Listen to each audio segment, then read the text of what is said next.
Headphones are seen as an affordable alternative to mixing with loudspeakers. Whereas studio monitors require a room that's been designed to reduce reflections, diffuse the sound, and create an overall balanced listening environment, headphones seem to have this built in. The frequency response of headphones is consistent and isn't affected by the room. The same could be said about the representation of dynamics, width, and depth. So why does mixing with headphones get a bad reputation? Let's take some time to discuss the pros and cons of mixing with headphones, some technical and in-depth info that you may not know, and ultimately answer the question, should headphones be used for mixing? Let's start with the frequency response. So by and large, headphones don't have a flat response. A good source that I like to use is rtings.com. It's not a sponsor. They just do a good job measuring and creating graphics for these types of things. So for example, I like the Beyerdynamic DT770 headphones. Yet if I looked at the measured response from rtings, it's far from perfect. The bass is boosted slightly, the low mids are dipped, 3.5 kHz has a deep cut to it, and the highs are accentuated greatly. So if your goal is completely flat monitoring, these wouldn't be a good option. However, I can immediately see some advantages in using them. First and foremost, if I'm editing and I want to hear some of an instrument's detail, maybe I'm looking for bad cuts that are causing a pop, some unwanted background noise or anything like that would typically occupy the high range and end up getting masked, then I'll be able to hear them pretty easily. On typical monitors, it would be a lot more difficult, probably causing me to miss it, and then some consumer speakers with a unique response would make it more evident to a listener. Additionally, the bass is relatively flat. Although it's not perfect, it's a lot better than listening over monitors in an untreated room. The same could be said for the mids. The mids are impressively flat and provide a great representation of the range. Since a lot of the energy of a mix, and by that I mean the majority of the high amplitude frequencies, occupy this range, I can be certain that a large portion of the mix is accurately translating over these headphones. However, I definitely need to be careful with the highs. If they sound harsh, it's entirely possible that the headphones are causing the issue. Another popular model, Audio-Technica's M50X, has a similar issue. The mids are relatively flat, the lows less so, and the main deviation occurs in the highs. In fact, this is a pattern that you'll likely see in most studio headphones, likely caused by limitations of what could be included in such a small space. Now, it's important to note that the higher the headphone's resistance, the better the bass response. The lows are increased by the extra amplification needed to power the headphones. So if you're deciding between 8 ohm, 32 ohm, 250 ohm, or anywhere in between, the higher ohm pair will give you a flatter response, especially in the lows. So all in all, the frequency response of your headphones will likely need to be learned over time. They're not entirely accurate, but at the very least, they're consistent, and their frequency response can be referenced to help you make more informed decisions. So this brings me to the frequency response of monitors. So monitors, especially high-end ones, are just about completely flat. Although there is variation from frequency to frequency on a small scale, overall the frequency response retains a much more consistent level. However, unlike headphones, we have to take the room into account. If a reflection is strong enough, it can cause comb filtering when it interacts with the direct signal. Just as often, the room can cause standing waves or collections of frequencies that amplify specific ranges.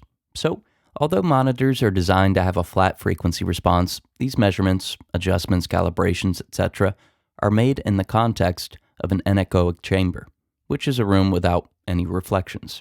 So since your room will have reflections, standing waves, and so on, it's important to keep in mind that your listening experience will not be neutral. Sound absorbers and diffusers, as well as cleverly designed room parameters, will help, but it'll never result in the completely flat response that's achieved by the manufacturer. That is, unless you're mixing in an anechoic chamber. Even small variations in your head placement, either up or down, left or right, will greatly alter the sound. All this to say, what you sacrifice in balance when it comes to headphones is made up for in simplicity. You know what you're getting, it just isn't flat. So the pros are headphones are consistent, accurate in the mids, and primarily accurate in the lows. And you don't need to spend time or money designing a room without reflections. The cons, they're not flat.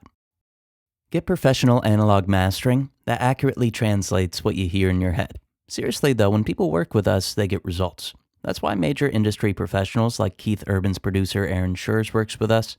Grammy Award-winning AJ Castillo, Billboard #1 charted artist Megan Lindsay, Grammy Award-winning artist Toulis, The Voice singer Cody Ballou, Grammy-nominated producer Tyler Kane, Warner Music artist Ricky Young, and the list goes on.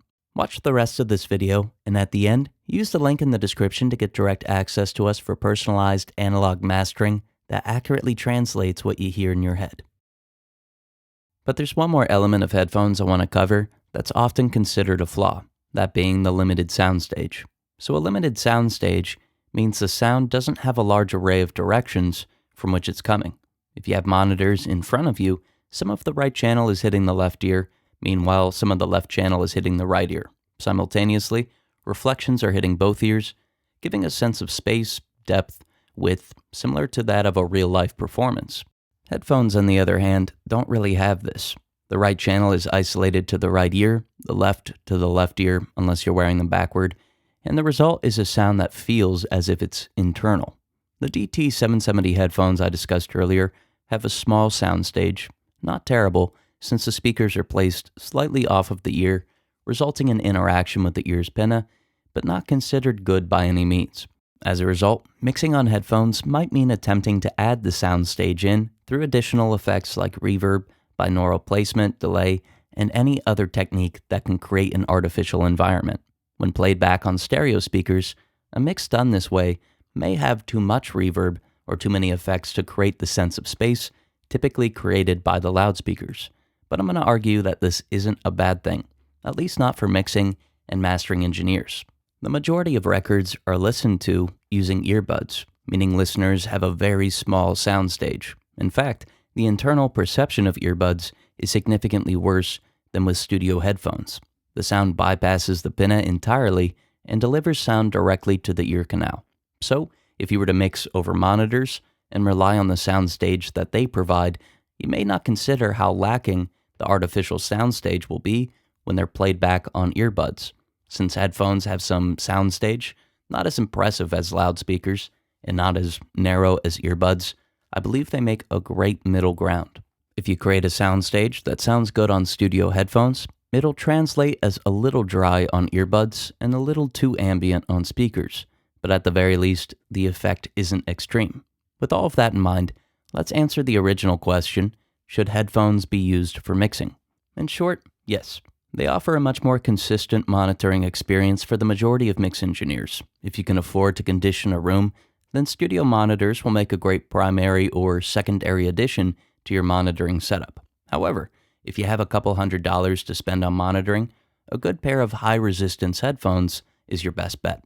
Just keep in mind that they're not entirely flat.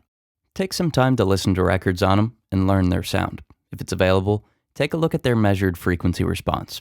If you find your mix isn't translating well to other playback systems, you'll need to reference it to see where you've been compensating for the headphone's limitations. It might take some time, but it can definitely be done. Get professional analog mastering that accurately translates what you hear in your head.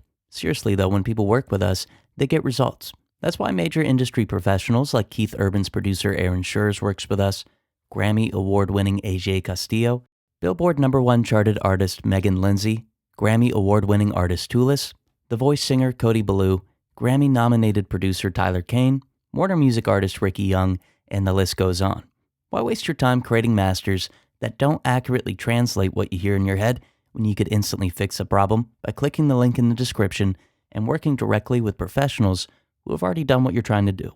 We've mastered thousands of songs that accurately translate what each client hears in their head, and it'll work for you too. Click the link in the description now and get direct access to us for personalized analog mastering that accurately translates what you hear in your head.